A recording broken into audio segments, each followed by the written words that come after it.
Welcome to the Saints Crown Show. This is a show for men who want to grow. In a world where confusion is the culture and passivity is the practice, we exist to take men from gaining massive clarity to taking massive action, because we believe that if we can help bring order to your life, you can bring order to your world.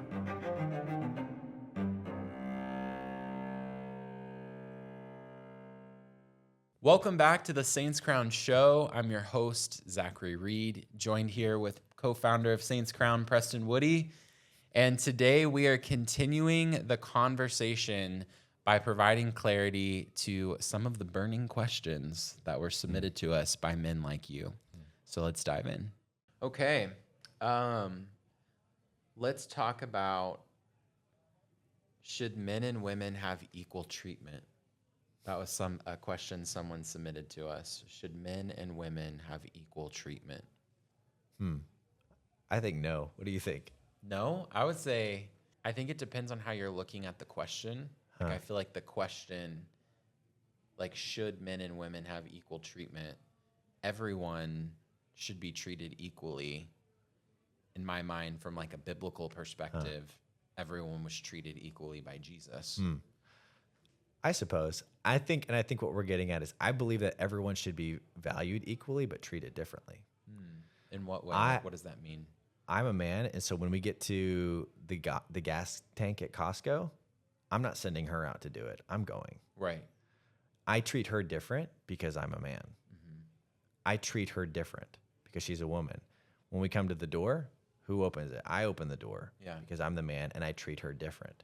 If I were to treat her equally, what would that look like? All right, babe, it's your turn to pump the gas. All right, it's your turn to open the door. Equal. All right, it's your turn to take out the trash. Yeah. Equal. Right? Doesn't mean she can't do those things, but I treat her differently in that regard. Should men and women be treated equally? Oh, there's a bump in the night. I heard something at the window. Babe, I checked last night. Your turn. Go grab the gun and figure it out. Right? So should men and women be treated equally? I think they should be valued equally, but treated differently. That's a great I believe that we're equal in value, but different in capacity and ability and how we should be treated. I don't treat my kids equally. I value them equally, but they both have different needs. My daughter Olivia, she needs works of service to feel loved and that I'm doing things for her. Elijah, he needs physical touch. He wants to be held. He wants to wrestle. He wants that play. So the way that I treat them is differently. I do treat my kids differently, but it doesn't mean I value them differently. That's great. How do you feel like that's such a great perspective? Because now that you've walked me through that, I'm like, yeah, that's so true. Because we do go out of our way to treat people differently than other people. And it is very situational and like relationally based. What would you say, or like, maybe let's talk about like in society, and we've talked about this on our last podcast, but like the shift culturally where it's like treating men and women equally across the board in like the workplace, or these roles that are flipping in households where now men are staying home and women are going to work. Just like these cultural shifts revolved around treating men and women equally. It depends on what you believe is at the root of that. Yeah. And I have an opinion, which I can share with you if you want to. What's at the root of that movement? But let's look at what the outcome of that movement is men and women equal in the workplace. More men staying at home, more women going out to work. Hey, thanks for listening to the podcast. Got a question for you. When would now be a good time to change your life? Men are more passive and confused than ever before, and I want to help give you your edge by helping you gain clarity and a custom action plan I've used with my clients to create massive amounts of change. So I'm offering for a limited time a complimentary personal growth template and a step-by-step masterclass to start today. So you can download it at saintscrown.com right now and help us add more value to more men by hitting the subscribe button, give us a 5-star review, and add value to someone else by sharing the link to this episode. Now go and live with intensity. here's what I do know about man is a man, in order to feel at his core fulfilled, needs to be on mission. He needs a mission. And if I take the scripture as my playbook for life, I never saw a successful man without a mission. Man was always on a mission from his creator. A man needs a purpose, and he needs a mission, and he needs to be moving toward it. Sometimes the mission doesn't always earn, right? And sometimes he has to go and produce an income to be able to fulfill his mission. But a man's responsibility is to be on mission as a warrior and also bring order as a king. So, for example, my wife, she went to college to be a nurse, a pediatric nurse, and when we met, she was working in the hospital, and she loved what she did, and she was good at what she did. She's such a good nurturer, and she cares so well. She loves little kids. She's so good with kids, and that's one of the things that attracted me to her is the way she was with kids and helping kids through life and death situations and being there, even with little kids in their last moments. Yeah. And the amount of value that she had and hearing her stories and the care that she was able to bring. Like, I was so attracted to her through that.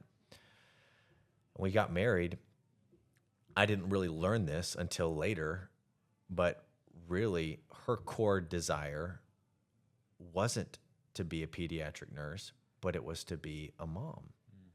And she figured that out once she had Olivia. And she worked for it. Like, after she had Olivia, she went back to work because at the time, like, our mortgage demanded it, right? We had to figure it out. I was shifting my career. Stuff was moving. We had no expectation of a drop of income. But Olivia came around and she was like, she felt divided. Like, she enjoyed her work, yes, and she was able to add value, but she felt divided and always felt guilty. And I spent about a year as the primary caretaker for Olivia. I was working, and my work was a little bit more remote based, starting a new business, so I could take care of Olivia and put her down for naps and do all that sort of thing, and love on her during the day. So, but at the end of the day, she felt guilty because she wasn't there. And it was me affirming her, like, all right, you're helping provide as we're shifting and sorting things out. But then when she had Elijah, I think she had this in her knower that, like, I need to be home with these kids. And I asked her, like, is nursing what you want to do? Like, because I can sort things out with the kids if you want to pursue that. She says, that's what I thought my dream was. I can't imagine 10 years from now, 20 years looking back from now, having missed those years of my kid's life. Like, that's where I long to be. Yeah. She said, and I said, yeah, it's hard. It's difficult. It's a struggle. In fact, it's easier for her to go to work than to be at home for no pay, deal with these snotty-nosed kids, right? But what's the alternative? Do we hire a nanny? Do we want our kids raised by some person who doesn't have full commitment and equity in them, who isn't fully responsible to God for our kids between the ages of 2 and 4? Hell no. Like, that's my responsibility. Yeah. I have the rest of my life to build business, to impact people, to live on mission, right? And so I'm going to make sure that this formative season of my kid's life is formed by their parents who love them more than anybody else outside of their creator. So what does that look like in our life? I can tell you what it looks like for us. My wife, she stays at home with the kids. She runs a little business from her phone, remote, and she doesn't feel the pressure of having to contribute financially. So she can focus on cultivating beauty in our home. I bring order, and she cultivates it and brings beauty. And that's the dynamic that we have. My focus is on provision. And so, there was a season of life where provision came a lot from her space. But I focus on primarily provision, and she focuses on taking that provision and making sure that it's sorted out and put in the right place, that the kids are taken care of, and that they're cared for when during sicknesses. And she's my faithful counselor. Like, we have this beautiful dynamic that I'm in my lane doing what I'm called to do, and she's in her lane. And sometimes we do feel the cultural pull she feels the cultural pull to get out and hustle.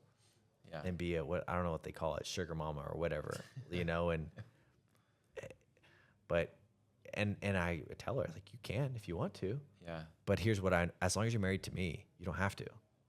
It's interesting because when you were talking about, and I don't know how this is going to come out, so I'm just going to verbally process this with you.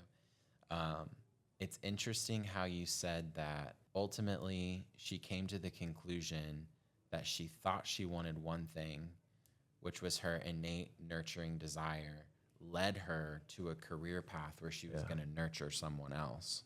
But really, that nurturing desire that was inside of her was to nurture your family. Mm-hmm. And so I wonder how many women, and this is a part where I'm like, I don't know this statement that I'm processing with you, but it's like, I wonder how many women are chasing after something because at like a deeper core level, they're not being taken care of in the thing that they're actually pursuing in the world versus getting that from like their marriage or their family or the things that they're like stewarding. Does that make sense? With absolute certainty. I think some women are afraid of letting go of their career because they'll miss out on their dreams. But I'm like, but the question is, what really are your dreams? Yeah. And how do you know what your dreams are? Is what you're living in when you're 65, when you're 70. You became a hotshot executive and you built these businesses. And then what are you doing now when you're 60, 70, and you have nobody else except your cats? And I mean, no offense. Yeah. But because at some point it's like it seems that the real driven high capacity women that are running companies and doing these things are alone. Like they've driven away relationships, opportunities to have kids. And so then now they're in this spot where they're alone and they don't have kids and they don't have legacy and they don't have a lasting relationship. I've seen chase the wrong thing multiple times, and in one specific instance, an executive that's earning at an extremely high level and running multiple teams for a massive company meet a man who is extremely disciplined. She fell for him with no intention of leaving her career. But as soon as they got engaged and decided to get married, the first thing that she felt like she needed to do was retire. Like, well, we were making all this money. Like, you're living the dream. But she came to realize that now that I found my man, I don't have to be the man anymore. And she's able to relax into her feminine, which is the beautiful gift. It doesn't mean you have to stop earning or throw away your career, but maybe. Yeah. Maybe it means shifting your roles and then pursuing something that's not solely about earning, or you can pursue something that's more niche or dream-based or contribution-based. I've seen it happen multiple times. Of how when a man is operating, now I think this is the key here, operating in his masculine, bringing order, bringing provision, bringing play, bringing his presence and his depth, comes into play with a woman. She feels like she can relax her feminine into him and actually flow again. And there's a beauty that comes from it. And I think that's how things are designed to be.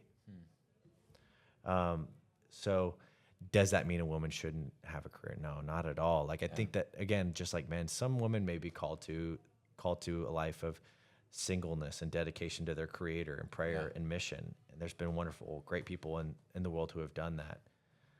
But generally speaking, I think it works better as a beautiful dynamic. Yeah, it's interesting. I saw this commercial at the gym the other day when I was working out, and it's so like we have to pay attention to the pictures that are being painted through media, because this was the picture that was being painted. An overweight man with a high capacity leader wife that was taking care of the kids. And then the next scene is her presenting on stage. And this is a pharmaceutical ad for some kind of anxiety medication for women. Because she's this high capacity leader leading from the forefront, but her overweight man is at home with the kids. And it was like painting this picture that like, you can be a high capacity leader, and with this medication, you can take care of the anxiety and the stress and all the things that you're feeling, Right. because you're chasing after this other thing. Yes. And it's like twisting the narrative Right. of like where you can find real peace and happiness. Yeah. Why do you suppose she needs that medication in the first place? Exactly. Exactly. So there's a beautiful design for a partnership, and I believe, like the scriptures say, a woman was taken from man's side, from Adam's rib, not so that that man can rule over her, and she wasn't taken from his head so that she can rule over him, or from his feet to be trampled by him, but taken from his side, that she might be his partner and be close to his heart, be that most vulnerable piece, and she might command his love. And that's the beauty of partnership, of a marriage that's functioning properly. It's a union of two natures. Thank you for investing in yourself with us. And if you feel like, hey, I found my tribe, right now go ahead and subscribe to the show, or you can just find us on social media at Instagram at saints.crown. I hope to see you soon.